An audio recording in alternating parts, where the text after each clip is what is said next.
2011년 10월 9일 하나님께서 우리에게 주시는 말씀은 사도행전 2장 43절에서 47절입니다. 사도행전 2장 43절에서 47절 말씀을 봉독에 올립니다.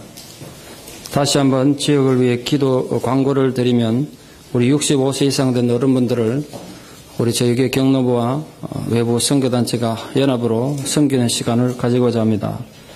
10월 19일 수요일 오전 11시 반까지 토미 일식뷔페로 좀 와주시기를 부탁합니다. 916-781-6888번입니다. 주소가 필요하면 좀 물어주시고 아마 저희 교회 차가 준비될 겁니다. 오늘 주신 말씀을 봉독에 올리겠습니다. 사람마다 두려워하는데 사도들로 말미암아 기사와 표적이 많이 나타나나니 믿는 사람이 다 함께 있어 모든 물건을 서로 통용하고 또 재산과 소유를 팔아 각 사람의 필요를 따라 나눠주며 날마다 마음을 같이하여 성전에 모이기를 힘쓰고 집에서 떡을 떼며 기쁨과 순전한 마음으로 음식을 먹고 하나님을 찬미하며 또 온 백성에게 칭송을 받으니 주께서 구원받는 사람을 날마다 더하게 하시니라. 아멘. 유럽의 어느 수도원에서 있었던 일입니다. 이기적이고 거짓말을 밥 먹듯 하고 또 다른 사람들을 자꾸 이간질해서 싸움이나 시키고 또 심지어 도둑질까지 하는 망나니 수도사가 한 명 있었습니다. 그러니까 당연히 다른 수도사들이 그를 피해서 왕따가 됐습니다. 본인인들 얼마나 괴롭고 힘들었겠어요. 그래서 늘 입에 불평을 달고 살다가 스스로 견디기 힘들어서 어느 날 수도원을 떠나버렸습니다. 다른 모든 수도사들이 너무나 홀가분하게 생각했습니다. 그래서 한 수도사가 그동안 골머리를 썩던 수도원장에 가서 보고했습니다. 그 문제 만든 수도사가 떠났다고. 그래서 드디어 수도원이 평화로워졌다고 말했습니다. 아무런 대꾸도 않고 보고를 받던 수도원장이 잠시 다녀올 곳이 있다며 수도원을 떠났습니다. 그리고 3일 뒤에 돌아왔는데 수도원장이 돌아왔을 때 모든 수도사들이 너무 놀라고 실망스러워서 입을 다물 수가 없었습니다. 그 옆에는 얼마 전에 수도원을 떠났던 그 말썽쟁이 수도사가 마치 개선 장군이라도 된 듯이 어색대면서 옆에 서 있었기 때문에 그렇습니다. 아무런 말도 하지 않았지만 모든 수도사들이 너무 실망해서 자기들 숙소로 돌아갔습니다. 더 기가 막힌 건 이 도망한 수도사를 수도원에 데려오려고 수도원장이 타협을 했는데 수도원에만 돌아가면 정기적으로 월급을 주겠노라고. 원래 수도사들도 월급을 받지 않는데 돈까지 줘가며 데려왔다는 겁니다. 그러니까 도대체 수도원장의 처사가 이해도 되지 않고 불만을 가진 수도사들이 밤에 찾아가서 도대체 이유가 뭐냐고, 그 인간을 왜 데려왔냐고 물었습니다. 수도원장이 대답하기를 저 수도사가 거짓말장이고 이기적이고 문제가 많은 걸 저도 압니다. 그런데 원장님 왜 돈까지 줘가면서 그 인간을 데려왔습니까? 그때 수도원장이 말하기를 그렇게 문제 많은 사람이라고 이 수도원에서 쫓아내기 시작하면 여기 누가 남아있겠습니까? 결국 우리 모두 다 같은 사람 아닙니까? 그는 우리 자신의 모습을 비춰주는 우리의 영혼의 거울 같은 사람입니다. 우리가 그를 통해서 우리 자신의 거짓을 보고 우리의 이기심을 보고 우리 문제를 봄으로써 하나님 앞에 더 올바로 서기 위해 더욱 노력할 수 있기 때문에 그렇습니다. 그런 면에서 그는 우리들의 스승입니다. 그 말을 들은 수도사들이 아무런 대꾸를 못하고 전부 물러갔습니다. 수도사들은 예전처럼 그 문제투성이 수도사를 일방적으로 미워하지 못했습니다. 그의 모습이 바로 자신들의 거울이라고 생각하면서 참고 용납하기 시작했습니다. 얼마간 세월이 흐른 후에 다른 수도사들의 인내심과 사랑의 감화를 받은 그 문제투성이의 수도사가 그 수도원에서 가장 희생적이고 사랑을 실천하는 수도사가 되었다고 합니다. 인간은 만남을 통하여 이루어지는 삶을 살아갑니다. 그 삶의 모든 모습은 만남의 연속입니다. 그 어떤 만남도 무의미한 만남은 없습니다. 반드시 어떤 식으로든 영향을 주고 흔적을 남깁니다. 그 중에서도 성도의 교제가 중요한 이유는 다른 모든 인간관계는 다른 목적을 갖고 모일 수도 있는데 오직 성도의 모임, 성도의 교제만은 처음도 과정도 마지막 결론도 서로에게 선한 영향력을 끼치는 것을 전제로 하고 모였기 때문에 그렇습니다. 성도의 교제란 그저 모여서 밥이나 먹고 차나 마시는 것으로 생각하면 결코 오산입니다. 그런데 의미가 있는 것이 아닙니다. 서로에게 선한 영향력을 주는 교제를 이루는 것. 그게 성도의 교제입니다. 그러므로 해서 우리의 모임을 통해서 세상 사람들에게 칭찬을 받고 야, 저 사람들의 교제를 보니까 우리의 인간적인 모임과 참 다르구나. 그렇게 칭찬을 듣고 그 결과 우리의 교제를 통해서 궁극적으로 하나님 이름이 영광을 받으시게 하는데 의미가 있기 때문에 성도의 교제는 이 지상에 존재하는 모든 인간관계의 모임보다 가장 중요한 모임이라고 할 수 있습니다. 어떤 부분에서는 부모 자식 간에, 형제 간에 이 가족 관계보다 더 큰 영향을 주기도 합니다. 세상에 있는 다양한 인간들의 모임들은 사회적, 정치적 이념 또는 경제적 이해관계, 학연, 지연 등으로 얽혀 있습니다. 그렇기 때문에 오히려 더 분열과 갈등, 계층 간의 적대감을 만들어냅니다. 그러나 성도들의 교제는 인간이 만든 제도가 아니라 하나님 은혜의 뿌리를 두고 있기 때문에 얼떤 갈등도 극복해낼 수 있어야 합니다. 인간의 모임에 왜 갈등이 없겠어요? 그러나 그 갈등을 극복해낼 수 있어야 합니다. 그런데 실제로는 어떻습니까? 오늘 우리는 사도신경의 성도의 교통에 대해서 배우는 시간입니다. 이 짧은 시간 성경이 말하는 참된 성도의 교제란 무엇인가를 깨닫고 배우는 은혜가 우리 공동체에 있기를 소망합니다. 현실에서 늘 실패하지만 그래서 많은 교회들이 문제를 일으키지만 성도의 온전한 교제의 한 모형을 우리가 오늘 성경에서 읽으셨습니다. 주님의 약속대로 성령이 임재하셨고 그 임재로 인해 교회가 시작되고 나니까 모든 믿는 사람들이 네 것 내 것 없이 자기들의 물건을 서로 통용했습니다. 자기들의 모든 재산을 팔아서 다 교회에 가져와서 각 사람의 필요에 따라 서로 나눠주었다는 겁니다. 그리고 날마다 성전에 모여서 떡을 떼며 기쁨과 순전한 마음으로 음식을 먹었다는 것입니다. 한 목소리로 하나님을 찬양했습니다. 그래서 세상 사람들로부터 야, 저 사람들 참 대단한 사람들이구나. 그렇게 칭찬받고 인정을 받았습니다. 그 결과 당연한 결과겠지만 구원 얻는 사람들이, 구원을 받는 사람들이 날마다 더 있다는 것입니다. 이 모든 것이 성도의 교제 가운데 이루어진 것입니다. 성도의 교제가 없었다면 이런 일들은 일어날 수도 없었고 교회는 흔적도 없이 사라졌을 것입니다. 우리가 잘 아는 탈무드에 나오는 비유입니다. 어떤 어머니가 아기를 낳았는데 몸은 하나인데 머리가 둘입니다. 자기 논쟁이 붙었습니다. 몸은 하나고 머리가 둘인 이 아기가 한 명이냐 두 명이냐, 한 명으로 봐야 되느냐 둘로 봐야 되느냐 논쟁이 붙었습니다. 해결책을 얻지 못했는데 그때 한 지혜로운 납비가 이렇게 말했습니다.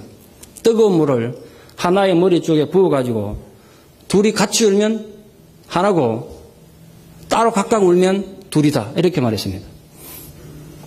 자, 제가 묻겠습니다. 애 머리에 물을 하나 뜨거운 물 붓습니다. 둘 다 같이 울었겠습니까? 뜨거운 애만 울었겠습니까? 여러분 아십니까? 아기들은 별일 없어도 옆에 애기가 울면 같이 우는 거. 근데 왜 그런지 아십니까? 아기들이 옆에 지금 영화부실이 있습니다. 애 하나 울면 다 우는 이유가 뭔지 아십니까? 아이들은 너와 나를 구분하지 않기 때문에 그렇습니다. 너가 곧 나고 나가 너라고 생각하면 심지어는 물건과 자기도 나누지 않습니다. 이 물건이 자기의 삶의 일부분이라고 생각합니다. 그래서 쉽게 공감하고 쉽게 동화됩니다. 그래서 하나이가 울면 다 따라오는 겁니다. 이 얘기는 전 세계 수많은 나라에 흩어져 있는 유대인들이 있지만 어느 곳에 있던 유대인이라도 유대인들이 고통을 당하면 전 세계에 흩어져 있는 모든 유대인들의 고통이라는 걸 아이들에게 가르치기 위해서 만들어낸 이야기라고 합니다. 유대인들은 아이들 어릴 때부터 우리가 다른 형편에 이래서 전 세계에 흩어져 살지만 어떤 지역에 있더라도 한 유대인이 고통당하면 그건 한 유대인의 문제가 아니라 모든 유대인의 문제다. 이걸 가르치기 위해서 머리 둘 달린 아이의 비유를 어릴 때부터 가르친다고 합니다. 이게 바로 그들이 교통하는 방법입니다. 성도의 교제 또한 마찬가지입니다. 한 지체가 어려움을 당하면 공동체 전체가 아픈 것입니다. 그건 네 문제고 우리의 문제가 아니다. 그럴 수는 없습니다. 어디선가 성도가 모욕을 당하면 그게 바로 우리 모두의 모욕인 것입니다. 개인이 큰 수치를 당하면 우리 교회 공동체 전체의 수치가 되는 것입니다. 이유는 여러분 싫든 좋든 여러분이 인정하든 인정하지 않든 간에 성도는 하나로 연결된, 공동체에 연결된 존재이기 때문에 그렇습니다. 그러므로 함부로 삶을 선택하지도 말고 함부로 행동하지 마십시오. 여러분 하나의 행동이 전체에 영향을 줍니다. 우리가 주님 안에 하나의 교절하는 공동체이기 때문에 그렇습니다. 성도 개개인이 하나의 공동체로 연결되어 있을 뿐 아니라 크게 보면 주님 앞에서 모든 개교회, 교회 또한 하나의 공동체로 연결되어 있음을 믿는 고백이 성도의 교통하심에 대한 우리 신앙 고백입니다. 본문에 연결해서 좀 말씀을 드리면 초대교회 모교인이 예루살렘 교회가 흉년이 들고 로마인들과 유대인들에서 박해를 받아서 엄청나게 고통을 당한다는 소식을 성령을 통해서 안디옥에 있는 교회가 듣게 됩니다. 멀리 있는 안디옥 교회. 어쩌면 얼굴도 평생 한번 본 적 없는 멀리 있는 교회인데 안디옥 교회가 그 소식을 듣고 모교인 예루살렘 교회를 돕기 위해서 헌금을 모아서 방문을 하게 됩니다. 얼굴 한번 본 적 없는 나무 교회인데 그들이 왜 그렇게 자기들을 희생을 했느냐 하면 예루살렘 교회 문제를 자기들의 문제로 생각했기 때문에 그렇습니다. 이것이 바로 교회들 사이에 일어난 교통인 것입니다. 성도들끼리 그리스도의 명령에 따라서 필요한 것들을 통용할 뿐 아니라 하나님의 입장에서 높은 곳에서 멀리 보면 교회적 차원에서 보자면 교회들 사이에서도 필요한 것들이 서로 통용돼야 하는 것입니다. 그것이 교회 안에서 성도들의 교통이 일어나기를 원하는 우리 신앙인의 자세입니다.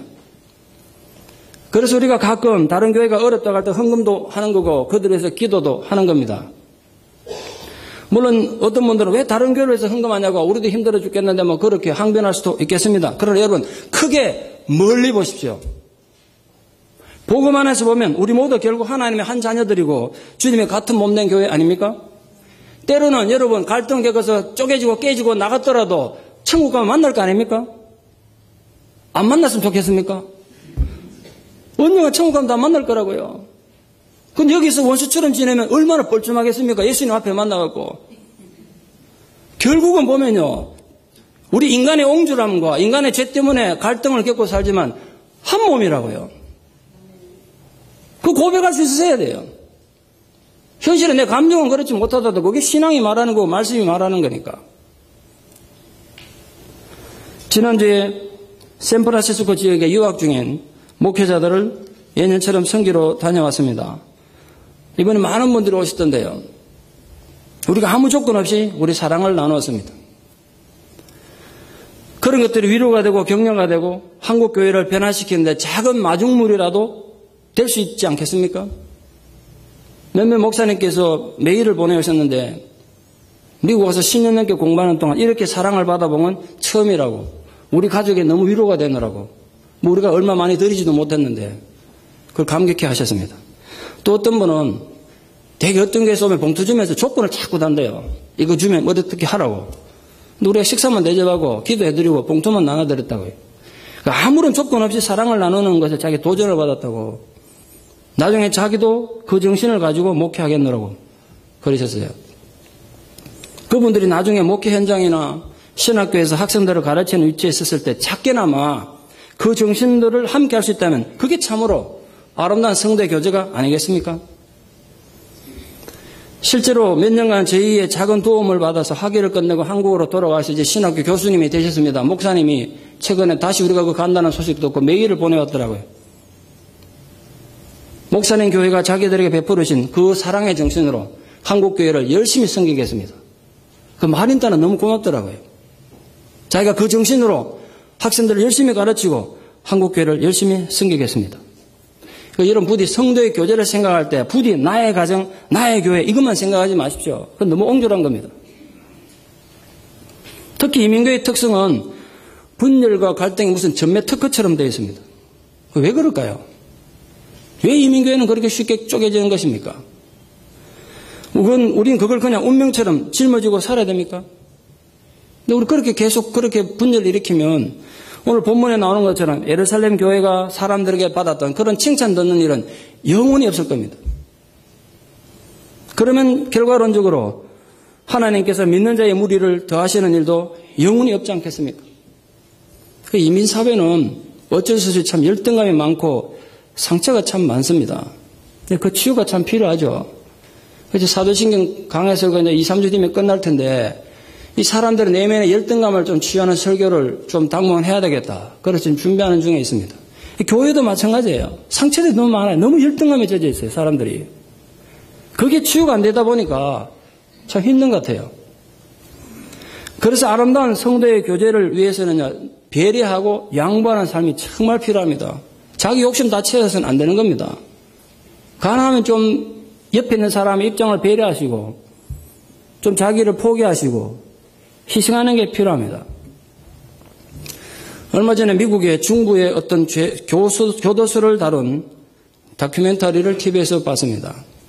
어떻게 기자가 직접 들어가가지고 아주 흉측한 죄수들이 모인 아주 살벌한 A급 교도소라고 합니다. 거의 하루에 한두 명씩 죽어나가는 그런 살벌한 교도소였습니다. 다양한 인종이 섞여 있다 보니까 늘 살벌한 분위기였습니다. 정말 가슴 아픈 건 운동하는 시간에도 운동장에 나와도 인종별로 운동장이 다 나누어져 있었다. 혹시 실수로 다른 인종이 있는 지역에 들어가면 당장 공격을 받아서 불구가 되거나 목숨을 잃는다고 합니다. 너무너무 살벌한 곳이었어요. 늘 조사를 하지만 어떻게 어디서 구하는지 새조각들을 주워다가 갈아가지고 흉기를 만들어 어디 딱 감춰놓고 싸움이 났다 그러면 찾아서 찌른다는 거죠. 그 프로그램 말미에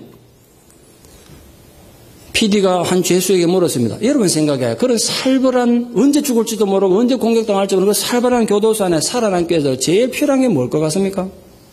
그걸 묻더라고요. 한 죄수 보고 PD가. 늘 죽음의 위기가 감도는 이 살벌한 감옥 안에서 살아남기 위해서 가장 필요한 게 뭡니까? 저도 그 질문에 대한 대답이 궁금해서 아주 신경을 써서 봤습니다. 그 한 죄수가 이렇게 대답했습니다. 감옥에서 가장 필요한 것은 리스펙트입니다. 존중하는 그런 거예요. 제가 그 말에 너무 충격받았습니다. 그가 이렇게 말했어요. 어차피 우리는 감옥 안에서 아무런 희망이 없습니다. 그래서 적어도 무시당하고 살고 싶지는 않습니다. 상대가 나를 존중하면 나도 그를 존중하고 그것이 이 감옥에서 살아남기 위해서 가장 필요한 것입니다. 그렇게 말했습니다. 늘 다른 세력들의 도발을 경계하면서 불안에 떨고 있는 그들이 살아남기 위해서 가장 필요한 것이 조직의 힘을 늘리거나 또 불법 무기를 잘 만들어서 잘 숨겨놓는 것이 아니었습니다. 존중이라네요. 감옥하고 존중이 어울리는 말입니까? 희망 없이 살아가는 감옥의 죄수들이 가장 필요로 하는 것이 존중받고 싶다는 것이었습니다. 그렇다면 그리스도의 사랑으로 모인 공동체인 교회에서는 무엇이 가장 필요하겠습니까? 아무 대가 없이 구원을 받았던 우리들은 무엇을 가장 필요로 합니까? 우리 역시 존중이 필요합니다. 아무런 희망도 없는 살벌한 감옥 안에서조차 필요했던 것이 존중이라면 우리에게는 더욱더 필요한 것입니다. 그들보다 더 필요한 것이 존중입니다. 그것이 우리 교회 안에 성도들 교제의 근본이 되어야 합니다. 이민교회는 더욱더 그렇습니다. 그러므로 여러분 부탁합니다. 절대로 어떤 경우에도 사람을 무시하지 마십시오. 무시하지 마십시오. 언니 동생 하면서 함부로 말 놓고 그러지 마십시오. 개인적으로 만나서야 얼마든지 그럴 수 있겠지만 여러분끼리 그래버리면요. 공동체 관계인데 그래버리면 옆에 그렇게 끼어들지 못하는 사람은 소외감 느끼고 무시당한 느낌 듭니다. 그 있을 수 없는 일입니다. 특히 어떤 사람들은 잔돈 떼먹듯이 말꼬리를 자꾸 잘라먹고 아무나 보고 말 놓는 분들이 있습니다. 심지어 저보고도 그럽니다. 내가 지보다 나이도 많은데 반말을 자꾸 합니다. 그래서 농담으로 성도님 내가 나이가 원래 54살입니다. 이래도 무슨 뜻인지 몰라들어. 참 기분 나쁘지 않습니까? 저도 그 얘기 참 많이 듣습니다. 성도님들 통해서. 아 기분 나쁘다는 거야. 지가 나를 언제 봤는데 자꾸 말을 놓냐 이거야. 목사님 그 인간이 왜 그랬습니까? 저도 그것이 궁금합니다. 이랬죠. 그런 성도는 그렇게 무례함을 보면 안 된다 이거죠. 습관에 대해서 생각 없이 반말을 자꾸 툭툭 내뱉는 분들 계시죠. 우리 말 한마디로 천냥빛을 갚는다는데 말 한마디로 내 인격을 땅바닥에 내팽개칠 수도 있지 않습니까? 이런 얘기 들으면 혹시 가슴이 찔리는 분에게는 은혜가 있을지어다. 고치십시오. 고치셔야 돼요. 제가 몇 번 그랬잖아요. 제가 애들이 고등학교만 졸업하고 청년이 되면 나도 말을 높인다고. 애들이 가서 교회학교 교사도 하고 한가로 교사도 하는데 걔들이 가르친 애들인데 아무개 이름 불러보고 막 나와버리면 교사로서 권위가 쓰겠어요? 애들은 내가 갑자기 말 높이면 목사님 징그러워요 그러는데 징그러울 만한 내가 너를 높여야 된다. 존중하십시오. 교회 안에 정말 필요한 겁니다. 교회 안에서 인격을 묵시하고 짓밟아도 되겠습니까? 주의해 주시기를 부탁합니다. 왜냐하면 나의 작은 실수가 많은 사람이 상처된다면 고쳐야죠. 대개의 인간적 교제는 크고 작은 이익군에 의해서 좌우되기가 아주 쉽습니다. 뭔가 자기에게 이익이 되면 관계를 맺죠. 저 사람 만나면 내게 이런 부분이 이익이 되겠구나. 그런데 자기 필요에 의해서 주고받는 교제는 결코 성도의 교제라고 불릴 수가 없습니다. 또한 인격적인 관계 맺는 훈련이 되지 못한 사람들은 늘 물질로 사람들을 조종하려고 합니다. 물질로 밥 사주고 이래가지고 자꾸 자기 원하는 대로 조종하려고 합니다. 작은 이권을 내세워서 사람을 자기 의도대로 움직이려고 합니다. 물질이 계기가 돼서 맺어진 만나면요, 그 물질과 함께 운명을 같이 합니다. 늘 물질이 개입돼야 합니다. 그런 관계가 건강한 관계가 될 수가 없습니다. 오래 지속될 수도 결코 없습니다. 성도의 교제는 물질도 아니고 이권도 아니고 사람을 조종하는 것은 더더욱 아닙니다. 성령께서 여러분 마음 안에 감동을 주셔서 맺어지는 영적인 교제이고 관계입니다. 내 안에 성령의 역사고 너희 안에 성령의 역사가 그 성령들이 함께 만날 때 그때 성도의 교제가 이루어지는 겁니다. 그냥 얼굴 만나서 같이 밥 먹고 한다고 그게 교제가 아니란 말이에요. 성도의 교제는 반드시 성령의 역사가 있으셔야 돼요. 그래서 기독교는 고독을 배척합니다. 고독을 또 가을에 고독의 계절이 됐습니다. 바바리 깃도 탁 벗이 올리고 낙엽을 밟지 마십시오. 저도 그거 무지 좋아하는데 그게 아닌 것 같아요. 성령은 우리가 고독하기를 원치 않으세요. 참다운 기독교 신앙은 늘 바른 관계 속에서 자라나는 것이기 때문에 그렇습니다. 최근에 동물들의 습관을 기록한 책을 읽은 적이 있습니다. 톰슨 가젤이나 누구같이 공격력이 없는 이런 약한 초식 동물들은 늘 무리지어 함께 삽니다. 그렇죠? 홀로 못 삽니다. 이 동물들은. 그래서 많은 무리가 함께 풀어뜯고 있을 때는요, 옆에 사자가 와도 겁을 내지 않는다고 합니다. 도망가지도 않습니다. 눈치를 보면서 풀만 떴습니다. 왜 그러냐면 이 많은 무리 중에 설마 나는 아니겠지 이렇게 생각한답니다. 그런데 사자가 사냥을 딱 시작해서 위협을 느끼면 모든 무리가 뛰는데 저는 그냥 무조건 뛰고 도망가는 줄 알았는데 그게 그냥 뛰는 게 아니랍니다. 규칙이 있게 뛴답니다. 절대로 뛰면서 대의를 흩어지지 않는다고 합니다. 대의를 흩어지면 다 죽으니까. 모든 동물이 막 뛰는 것 같은데 항상 어떤 중심을 향해서 뛴다고 합니다. 절대로 대의를 흩어지지 않도록. 낙오되면 죽음이니까. 결국 사자는 사냥할 때 그 큰 물에서 하나를 낙오시켜서 잡는 거 아니겠어요? 제가 그걸 읽어보고 성도의 교제 바로 이런 의미가 있구나 하는 걸 새롭게 발견했습니다. 여러분 신앙생활 하다 보면 왜 갈등이 없고 왜 힘든 일이 없겠습니까? 그런데 힘든 일이 있을수록 가운데로 파고들어야 합니다. 힘든 일이 있을수록 주님을 향해서 파고들어야 됩니다. 홀로 낙오되면 죽습니다. 언제나 사단은 늘 성도들을 무리해서 떨어져 나오게 합니다. 그래서 실족시킵니다. 그러면 죽으니까. 성도의 교제의 중요한 이유는 그 교제를 통해서 성도들이 할 수 있는 한 가운데로 뭉쳐야 되는 것입니다. 그래야 같이 서로를 지킬 수가 있고 같이 살기 때문에 그렇습니다. 그게 성도의 교제입니다. 또한 성도의 교제는 서로가 서로에게 진실된 관심을 서로 나누는 것입니다. 옆에 사람에게 관심을 좀 나누십시오. 작년 7월 6일에 보도된 내용입니다. 중국의 서창성 청두시 진장이라는 한 찻집에서 대중이 가는 일반 찻집인데 70세 된 노인이 무슨 신장마비가 걸렸는지 어떻게든 차를 마시다가 쓰러져 죽어가고 있었습니다. 바로 옆 테이블에 많은 사람들이 젊은 사람들이 마작을 하고 있어요. 노름을 하고 있었는데 자기 옆에 사람이 쓰러져 죽어가는데 아무도 관심을 기울이지 않고 노름만 하다가 결국 그 노인이 죽었습니다. 이게 이제 신문에 뉴스에 발표가 된 건데 우리가 이래서 되겠느냐 그렇게 된 겁니다. 인간이 다른 인간의 고통에 무관심하면 이렇게 잔인할 수가 있습니다. 그래서 성경에서는 다른 사람의 고통에 무관심한 것을 무증함이라고 정의하면서 이건 어디서 왔느냐? 지옥에서 발생하는 죄악이라고 말하고 있습니다.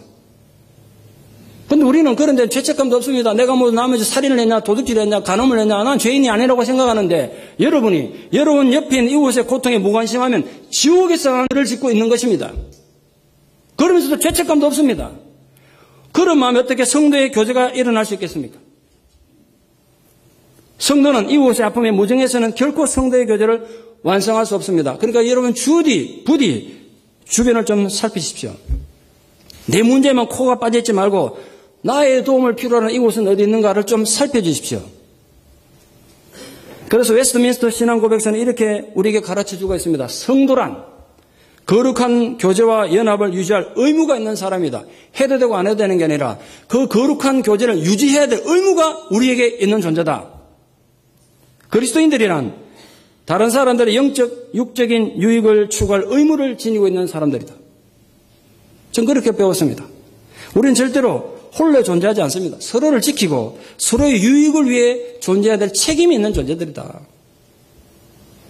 우리가 지금 앉아있는데 내 옆에 있는 성도들의 유익을 위해서 노력해야 될 책임이 있는 존재로 신앙을 고백하는 것이 성도의 교통입니다. 그게 구원받은 성도들의 책임이라는 거죠. 진실로 구원받은 감격이 있는 성도라면 야, 내가 지옥가에 마땅할 존재인데 난 어떻게 목사가 되었고 이렇게 구원받은 성도가 됐는가, 그런 구원에 대한 확신을 선물로 기쁨을 받았다면, 그런 기쁨이 내게 있다면 사람들이 나를 알아주든 말든 신경 쓰지 않게 될 것입니다. 안 그렇습니까? 내가 지금 받은 구원의 감격이 얼마나 큰데 사람들이 나 알아주고 몰라주고 무슨 의미가 있어요? 안 그렇습니까? 사람들이 나를 더 사랑해주고 더 이해해주지 않는다고 시험에 드는 일은 없을 것입니다. 모든 세상에 나 몰라줘도 하나님의 사랑만으로도 족한 것 아닙니까? 그게 기독교 신앙입니다. 중요한 건 여러분이 그 구원에 대한 감격이 없고 구원에 대한 확신이 없으니까, 하나님의 사랑이 없으니까 자꾸 인간의 사랑이라도 채우려고 합니다. 어리석은 일입니다. 물론 서로 사랑하지 말라는 거 아닙니다. 그러나 여러분, 누구도 나를 사랑해 주지 않아도 하나님의 사랑만으로 족할 수 있는 게 성도의 교제란 말이에요. 지난주에 미국에서 단연 톱 뉴스는 아멘다 낙소라는 여학생이었을 것입니다. 그녀는 4년 전에 이태리 유학 중에 룸메이트를 살해했다는 죄명을 쓰고 무려 26년형을 언도받고 4년째 이태리 감옥에서 고생하고 있던 여학생입니다. 온갖 엄단 패슬이 난무하고 아주 죽일 여자라고, 나쁜 여자라고 그리고 욕먹었잖아요. 한번 생각해 보세요. 21살 어린 나이에 낯선 외국 땅에서 살인범으로 감옥 사이해야 했던 그 젊은 여학생의 절망이 얼마나 컸겠습니까? 그런데 지난주에 재심 재판에서 무죄가 선고돼서 감옥에서 석방됐고 고국으로 돌아왔습니다. 고향으로 돌아왔습니다. 뭐 앞으로 진실이 뭐냐, 이거는 영원히 밝혀지긴 어렵겠지만 어쨌든 자유를 얻어서 고향 시애틀로 돌아온 그녀의 감격이 어땠을지는 우리 뭐 쉽게 상상할 수 있죠. 제가 뉴스를 봤습니다. 고향에 돌아온 아만다가 울먹이면서 인터뷰하는 걸 뉴스에서 봤어요. 자기의 석방을 위해서 희생하고 도와준 가족과 친구들을 감사하면서 감격이 어서 눈물을 흘렸습니다. 지금 그녀가 사소한 감정 때문에 친구하고 싸우겠습니까? 싸우겠냐고요? 한번 생각해 보세요. 자기가 죽다가 살아난 그 벅찬 감격이 있는데 친구가 웬만큼 기분 나쁜 소리 한다고 해서 싸우겠어요? 안 싸워요. 나 지금 죽었다 살아왔는데 그게 뭐 대수냐 말이야. 아니라고요. 바로 그런 감동으로 인간관계를 맺어가야 하는 것이 성도의 교제입니다. 여러분 잊지 마십시오. 자신의 영혼이 지옥 가고 죽어야 될 그런 절망에서 구원받은 감격으로 이웃을 대하는 것이 성도란 말이에요. 그래서 그들은 이웃을 벅찬 감격으로 만날 수가 있는 것입니다. 그 감격이 여러분에게 있으십니까?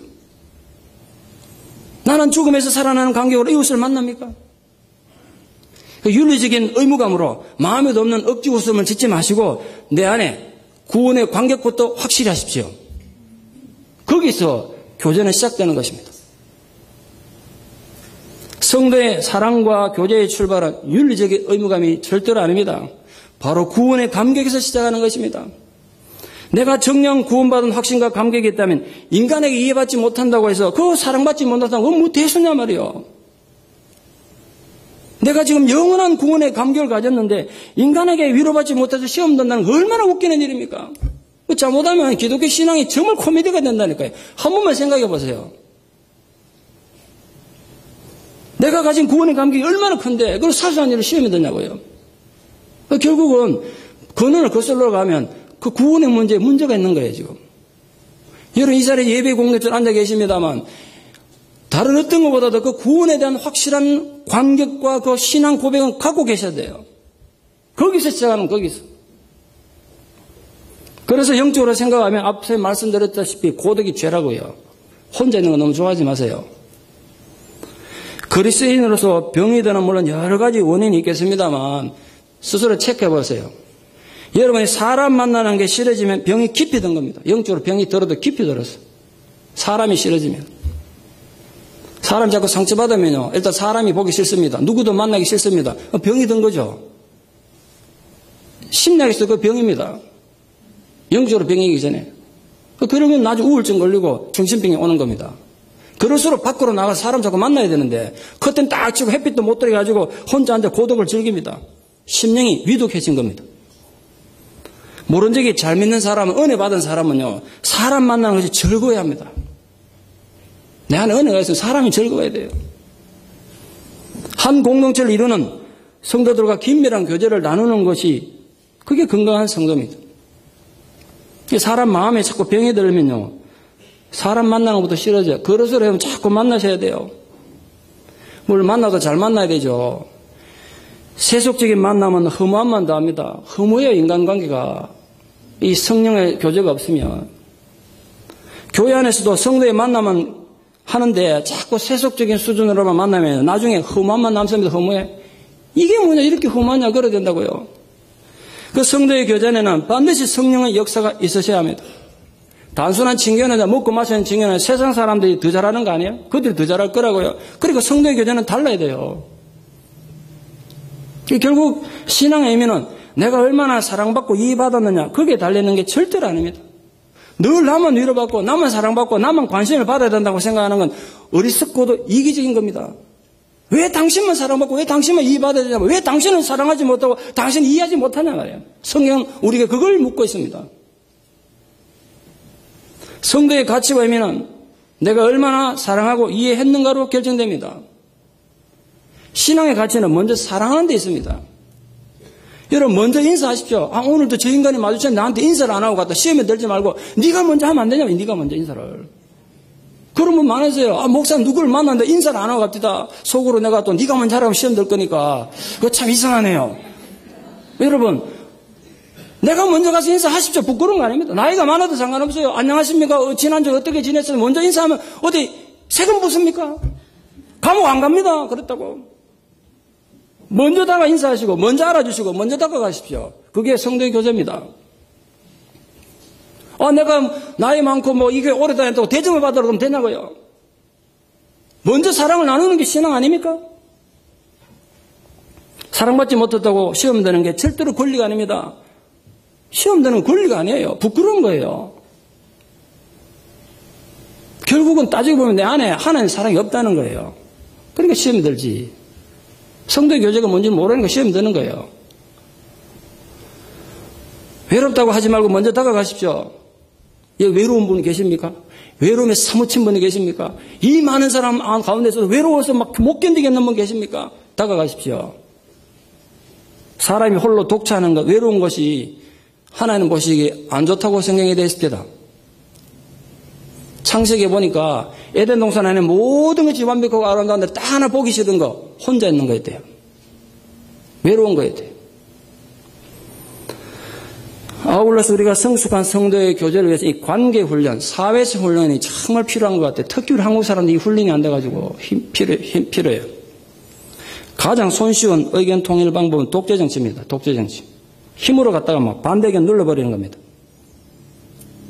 그러면요, 겉으로는 보기에는 통일이 된 것 같지만 실제로는 가장 의미가 없고 힘이 약한 통일입니다. 교회 안에도 이 원리는 동일합니다. 교회 안에도 이 원리가 정말 적용이 돼요. 성도의 교제를 위해서는 그래서 신사도 이 젠틀맨십이 정말 필요해요. 이 훈련이 안 되다 보니까 나이는 들고 요단강 건너갈 땐 다 됐는데 훈련이 안 돼가지고 내가 법이고 내 고집이 법이야. 이런 사람들 많잖아요. 훈련 받으셔야 돼요. 교회의 사회적인 성숙을 위해서는 민주주의적인 훈련이 필요합니다. 왜 내 의견만 다 옳냐고요. 설령 나와 의견이 다르다고 해서 원수가 될 필요는 없잖아요. 근데 한국 사람들은 내하고 생각이 다르라 원수가 돼. 그때부터 원수야. 왜 너는 나하고 생각이 다르니까. 이게 다 우리 조상들이 뿌리는 당정의 씨앗입니다. 의견 차이가 있어도 오히려 더 훌륭한 친구가 될 수 있어야 성숙한 신앙인의 태도입니다. 그게 성도의 교제예요. 제가 정말 실제적인 얘기 드리는 겁니다. 그런데 우리는 흔히 나와 생각이 다르면 나의 적이라고 생각합니다. 내 의견에 반대하는 걸 나 자신을 거부하고 도전하는 것으로 생각합니다. 다양한 의견이 있을 수가 있고 그 다양한 의견을 조율하고 절충하는 훈련이 교회 안에서 반드시 있어야 됩니다. 그게 안 되니까 교회가 힘든 거예요.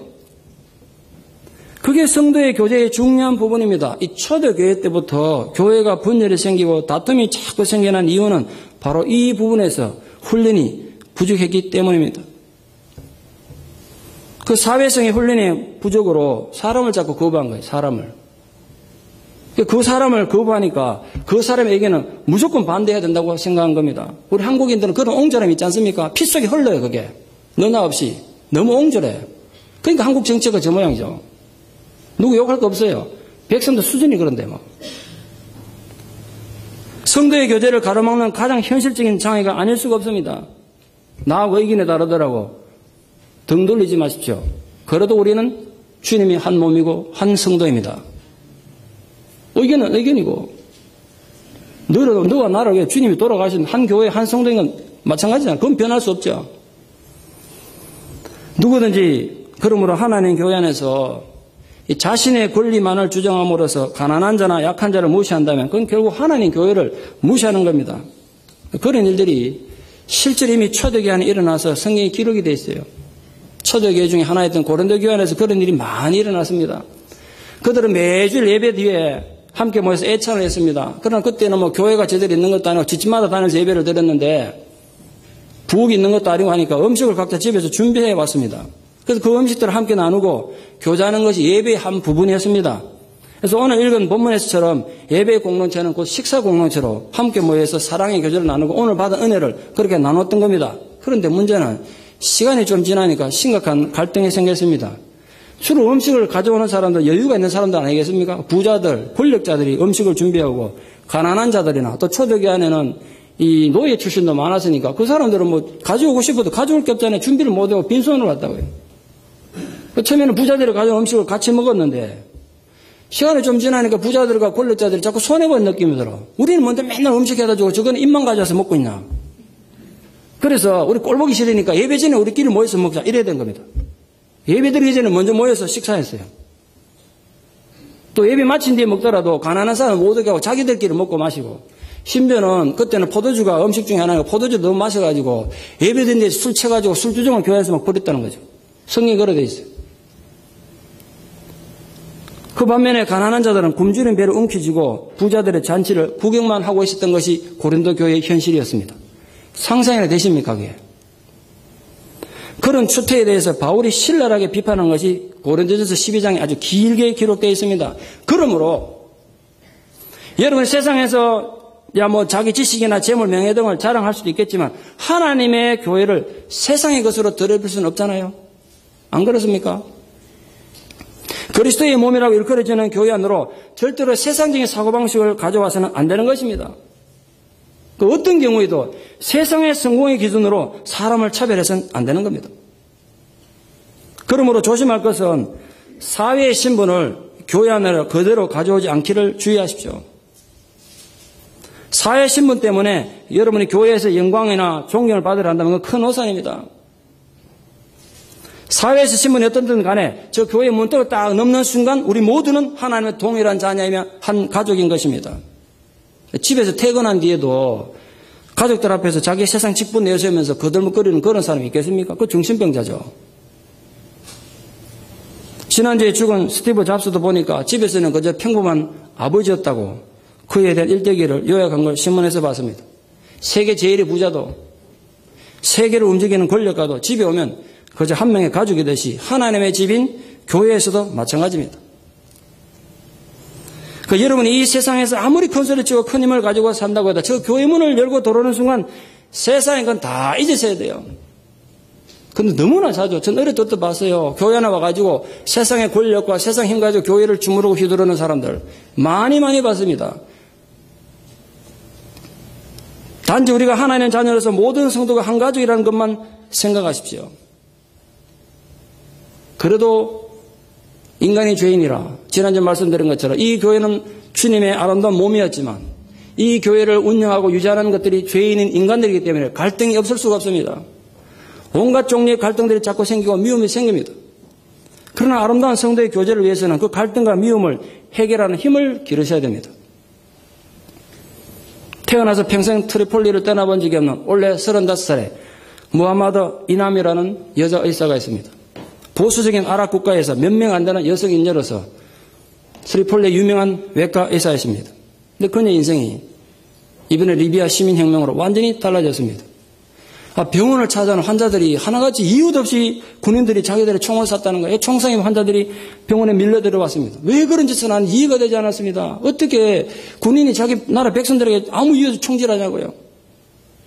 결국은 이남씨 가족도 가다피 군인에게 어머니의 사촌과 삼촌 등 친척 3명의 목숨을 잃었습니다. 주변에 가족 한 명 안 잃어버린 사람이 없을 정도로 모든 사람이 피해를 입었습니다. 이남씨의 친구 의사는 4명의 자녀를 이유 없이 정부군 총에 맞아 일을 했습니다. 자식 4명이 한꺼번에 다 죽어버렸어요. 그런데 그 병원에 부상당한 시민만 오는 게 아니라 그 시민회에서 무자비하게 총질했던 용병들과 정부군들도 부상입어 온 겁니다. 그리고 정부군하고 정부군이 총 쏴서 부상입은 사람이 한 병원에 이제 있게 된 겁니다. 그때 그 병원으로 실려오는 정부군 용병들을 볼 때마다 피 끓는 복수심에 치를 떨어야 했습니다. 당장 그들을 죽이고 싶다고 이남 씨가 TV에서 얘기를 했습니다. 매일 밤 TV를 보면서 눈물을 흘리며 의사의 길과 또 인간적 감정사에서 범연하던 이 이남 씨의 마음을 잡아주고 고통을 잡아준 건 자기 종교인 회개의 경전 꾸란 때문입니다. 꾸란의 가르침에는 아무리 원수일지라도 동등하게 대해야 한다. 그런 구절이 있답니다. 그 구절을 가슴에 새기면 그는 또다시 그 다음날 병원으로 향합니다. 정부군 환자들은 볼 때마다 지금 당장이라도 죽이고 싶다던 그는 그 갈등을 극복하고 그 미움을 뒤로하고 자기들이 이유 없이 총을 쏜 그 용병들에게 다가가서 어디 불편한 데는 없냐고 물으면서 환부를 살피며 다시 치료를 시작했습니다. 우리 기독교인은 이런 정신이 없습니까? 예수님 가르침의 정신이 도대체 무엇이었습니까? 자기 가족들을 죽인 원수들 앞에 놓고 복수할 수 있는 최고의 기회를 앞에 놓고 자신들의 경전의 가르침을 따라 그 원수에게도 치료와 사랑의 손길을 베푸는 것이 바로 성도의 교제의 본질입니다. 그렇다면 같은 성도들끼리 어떻게 사랑을 나눠야 하겠습니까? 거기에 대한 숙제를 여러분이 드립니다. 아울러서 하나님의 교인들은 그저 모여서 얼굴이나 보고 흩어지는 모임이 돼서는 안 됩니다. 이 같은 예배 공동체로 모였다는 건 정말 귀한 인연입니다. 한국에 있어서도 한국에 많이 있었다면 죽을 때까지 얼굴 한 번 안 볼 사람들이 미국도 안 와가지고 매주 얼굴 본다는 게 보통 인연입니까? 한번 보세요. 이 얼마나 인연을 만나는가. 예? 여러분 하고 저하고 어떤 인연인가. 한국에 있었으면 얼굴도 안 보고 살아서 남들 아닙니까 우리? 그래서 그 인연은 예배 끝났다고 끝나는 게 아니라 그때부터 인연이 시작되는 거예요. 그래서 초대교회 때부터 예배 후에는 함께 모여서 식사하면서 교제를 한 것입니다. 제가 실력도 없이 성가대 지휘하면서 한 10년 동안 교회를 섬기는 동안 정말 저질러서 안 될 큰 실수를 한 게 있습니다. 그때 성가대가 예배 마치면 바로 이제 연습을 한 1시간쯤 하는데 그 연습이 끝나고 나면 전 성도들이 함께 식사를 합니다. 근데 저는 한 번도 교회에서 식사를 한 적이 없습니다. 한번 생각해 보세요. 10년 동안 단 한 주도 교회에서 밥을 안 먹었다니까요. 대단하죠, 제가. 고집이 얼마나 센가. 늘 저를 보고 같이 밥 먹고 가라고 집사님 밥 먹고 가세요. 지휘자님 밥 먹고 가세요. 붙잡는 권사님 집사님 손을 뿌리치고 저는 집에 가겠습니다. 그럼 맨날 배고파 집에 오다가 허겁지겁 짜장면 찍고 짜장면 사 먹고. 왜 그런지 아십니까? 제 나름대로 정의감 때문에요. 그때 교회 밥을 무슨 쌀로 해 먹었냐면 성도들이 밥 먹을 때마다 조금씩 뭐 성미를 갖고 밥을 해 먹더라고요. 그 내 생각에 성미는 모았으면 교회가 모았으면 가난한 이웃이나 도와줄 일이지 왜 그걸 우리가 밥을 해 먹냐? 그 내가 집사람 보고도 중간에 이제 결혼해 집사람 보고도 집사람 배고프다 밥 먹고 가자 그랬는데 딱 그랬죠. 나는 절대로 하나님의 쌀을 한 톨도 안 먹을 거야 이랬다고요. 또 저 때문에 집사람까지 쫄쫄 굶고 다닌 거죠. 애까지 배가지고 배는 고픈데. 제 나름대로 정의감 때문에 성도의 중요한 교제를 무시한 겁니다. 지금 생각해 보세요. 얼마나 그 식사하던 권사님들이 또 집사님들이 섭섭했겠어요. 지휘 잘한 사람이 한 번도 밥 안 먹고 10년을 그냥 가니까. 제 얄팍한 정의감만 중요했고 성도의 교제의 중요성을 무시했던 겁니다. 나중에 제가 목사가 되고 난 뒤에 그 선배 목사님, 담임 목사님께서 또 설교 한번 하러 오라 그래서 제가 가서 그날 정중히 사과했어요. 그때 내가 몰라서 그랬다고. 성도의 교제는 예배의 연장입니다. 예배 마치고 그냥 흩어지지 마세요. 한번 생각해 보십시오. 설날에 멀리서 가족들이 부모님 댁에 모였습니다. 그런데 이 자식들이 세배하고 봉투만 딱 전해주거나 우리는 부모님 댁 쌀을 절대로 축내지 않을 거야. 이러고 전부 갈 길을 가면 부모님 마음이 어떻겠습니까? 부모님께서 우리 자식들이 너무 효자라서 우리 집 쌀 축낼까봐 이렇게까지 배대하거나 이렇게 기뻐하시겠습니까? 절대로 아니잖아요. 예? 부모 마음에는요, 자식 입에 밥 들어가는 거 보는 것보다 기쁜 게 없다는데, 멀리 있는 자식들이 오래간만에 만나가 오순도순 앉아서 식탁 교제를 하며 화목한 것을 보는 게 얼마나 기쁘겠어요. 하나님 아버지도 마찬가지예요. 여러분 예배 드리고 밥 한 끼 해결하고 가는 게 중요한 게 아니에요. 우리가 하나님 앞에서 하나님 자녀들로서 그렇게 교제하는 겁니다. 그것이 하나님 보시기에 선한 일이고 기쁜 일이니까 우리가 하는 거예요. 시편 133편 1절 말씀에 보라 형제가 연합하여 동거함이 어찌 그리 선하고 아름다운고. 성도들이 연합하고 동거하는 걸 선하고 아름답다고 감탄하는 건 하나님이세요. 하나님 우리 교제를 보고 참 내 마음이 기쁘다. 너희들이 그렇게 교제하고 사랑을 나누는 걸 보니까 내 마음이 기쁘다. 그렇게 하신다는 거예요. 여러분 그저 밥 한 끼 해결하는 거라면 오늘부터 당장 점심 할 필요 없어요. 요즘 밥 굶는 사람 있습니까? 밥을 굶어서 교회 밥 먹으러 옵니까? 아니란 말이에요. 우리의 이 교제가 하나님 보시기에 너무 선하고 아름다운 것이니까 하는 것입니다. 그러므로 식사를 준비할 때도 또 식사 당번이냐 이러지 마시고 이 하나님의 교제에 우리가 당첨됐다 감사합니다 할렐루야 이런 마음으로 하시기를 축원합니다. 다음 주부터 메뉴가 달라지겠죠. 정성으로 하십시오. 정성. 그래봤자 1년에 2번도 많으면 3번도 잘 안 되잖아요. 또 어떤 분들은 다른 구역은 2번인데 왜 우리 구역은 3번이냐 그러지 말고 다른 구역은 2번에밖에 기회가 없었는데 하나님 우리 구역을 사랑하셔서 3번의 기회를 줬다. 감상금도 좀 하시고 그래 하십시오. 하나님 앞에서 가장 지혜로운 투자는 도울 수 있을 때 돕는 겁니다. 죽고 난 뒤에 도움 무슨 소용이 있어요? 필요할 때 도우십시오. 필요할 때. 우리에게 주어진 재물도 시간도 재능도 때가 되면 다 쓸모없거든요. 필요할 때 올바르게 사용하는 게 성도의 교제입니다. 성도 간에 교회를 위해서. 오늘 본문의 말씀처럼 니건 내 것 따지지 말고 정말 나보다 남을 먼저 섬기는 나보다 남을 낮게 여기는 그 섬김이 이 주님의 교회 안에서 이루어지도록 노력해야 되는 겁니다. 그러다 보면 때로는 내가 손해봐야 될 때가 참 많습니다. 그러니까 경제 논리로는 하나님 일을 못해요. 손해보죠. 막 안타깝죠. 속상하죠. 그런데 내가 손해보는 것이 하나님 교회에 덕이 된다면 그것도 감사한 마음으로 감사할 수 있는 게 성도의 교제입니다.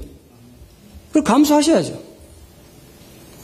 그것이 성령의 명령이기 때문에 그렇습니다. 그렇기 때문에 오늘도 사도행전 고백할 때 성도가 서로 교통하는 걸 믿는다는 거예요. 그렇게 하겠다는 게 그걸 믿음으로 믿는다고 고백했습니다. 초대교회에 일어난 성도의 교제의 놀라운 모델을 오늘 우리 본문에서 읽으셨습니다. 그들은 모든 소유들을 교회에 내놓고 서로 통용했습니다. 내 것이라고 자기 소유권을 주장한 사람 아무도 없고 모든 소유 권리를 포기하고 통용했단 말은 함께 공동으로 소유권을 가졌다는 뜻입니다. 나눌 때 기준이 뭐예요? 누가 돈을 많이 했냐, 누가 흥걸 많이 했냐가 아니라 필요한 사람 가져가게 했습니다. 가장 도움이 필요한 사람이 그들의 가장 큰 이웃이었습니다. 성도들의 그런 나눔의 진짜 중요한 의미가 오늘 본문에 기록되어 있습니다. 바로 그들이 그렇게 교제하며 사니까 온 백성들로부터 칭송을 받았대요. 그때 백성들은 분명히 예수 안 믿는 사람들입니다. 저 교회 바깥의 사람들입니다. 그러니까 우리 성도의 교제는 우리끼리 그때 밥이나 먹고 친교하는 것을 생각하면 큰 오산입니다. 우리의 교제를 해갖고 아무리 음식 해먹고 친교한다 해도 만약 그걸로 끝난다면 그게 밥 공동체입니다. 화장실 공동체라고요. 실컷 먹어봐야 언젠가 다 쌀 거 아닙니까? 싸고 나면 남는 게 아무것도 없어요. 우리 그런 공동체가 아니라고요. 진짜 성도의 중요한 교제는요, 우리의 그런 사랑의 교제를 통해서 저 교회 밖의 사람들로부터, 야, 저 사람들 대단한 사람들아, 인정과 칭찬을 받아야 된단 말이에요. 저 교회는 참 대단한 교회구나. 사랑의 교제가 있구나. 그 인정을 받는 게 성도의 교제의 핵심입니다. 저끼리 맨날 모여서 아멘 할렐루야 하고 저끼리 밥에 내먹고 잘한다. 이건 아니란 말이에요. 우리의 교제가 이 젊음과 상처 속에 열등감 속에 사는 이 세크라멘트 주민들에게 세크라멘트 한인 장로의 교회에 가면 교제가 있구나, 섬김이 있구나, 나눔이 있구나, 그게 칭찬받는 교회가 되기를 축원합니다. 그게 돼야 된단 말이에요. 우리 또 칭찬의 마지막 목적이 아니죠. 그 칭찬을 통해서 궁극적으로 하나님 이름이 이 땅에서 영광을 받는 것, 그것이 오늘 또 우리가 함께 식탁 교제를 나누고 사랑의 교제를 나누는 정말 중요한 이유입니다. 왜? 세상 사람들은 자신들 안에서 볼 수 없는 사랑의 교제와 성경과 희생을 이 교회 안에서 봤기 때문에 결국 하나님은 정말 하나님이시구나라고 영광을 돌리게 될 때, 그때 우리 교제가 성도의 교제로서 가치와 의미를 가지는 것 아니겠습니까? 초대교회가 그랬다는 거예요. 초대교회가. 그 심지어 총독 플레니우스가 트라이안 황제에게 명령받고 도대체 기독교인들이 뭔가 조사해라. 그래서 보고서 쓸 때 낸 보고서 이런 말이 있습니다. 그들은 법 그 이상을 실천하는 사람들입니다. 요즘 말로 법이 없어도 사는 착한 사람들입니다. 라고 초대교회 성도들의 윤리적 삶을 칭찬했던 것이 문서에 남아 있습니다. 성령 충만한 성도의 교제는 세상의 법을 초월하는 삶을 살아감으로써 온 백성들에게 칭찬 듣는 겁니다. 여러분, 부디 우리 교회가 세상에서 칭찬 듣는 교회가 되기를 축원합니다. 반면에 이름 뿌린 그리스도인은 어떻게 됩니까? 세상에서 늘 욕이 넘었겠죠. 문제는 언제나 그렇듯이 문제는 우리입니다. 우리는 어떻습니까? 우리는 어떻게 해야 합니까? 오늘 이 시대에 주어진 우리 교회의 시대적 소명이 무엇입니까? 우리는 어떤 공동체를 이루어야 될 시대적 소명을 가지고 있습니까? 부디 아름다운 성도의 교제를 이룸으로써 또 그 성도의 교제를 넓혀감으로써 이 땅의 사람들로부터 칭찬을 듣고 궁극적으로는 하나님 이름의 영광을 돌리게 하는 아름다운 성도의 교제를 실천하는 우리 교회가 되고 성도가 되기를 축원합니다. 기도드리겠습니다. 아버지 하나님, 주님께서 주신 이 귀한 말씀의 가르침을 따라서 우리가 아름다운 성도의 교제를 이룸으로써 세상 사람들에게 칭찬 듣고 궁극적으로 하나님 이름의 영광을 받으시게 하는 주님의 기쁨이 되는 교회가 되기를 원합니다. 인간이 연약하고 죄인이다 보니까 많은 갈등도 있고 실수도 있습니다. 그러나 우리가 주 안에서 서로 존중하고 나보다 남을 낮게 여기고 내가 희생하고 섬기고 먼저 사랑하고 먼저 찾아가고 먼저 나눔으로써 주님의 아름다운 교제, 성도의 교제를 이루는 주의 복된 교회가 되게 하여 주시옵소서. 예수님 이름 받들어 기도드리옵나이다. 아멘.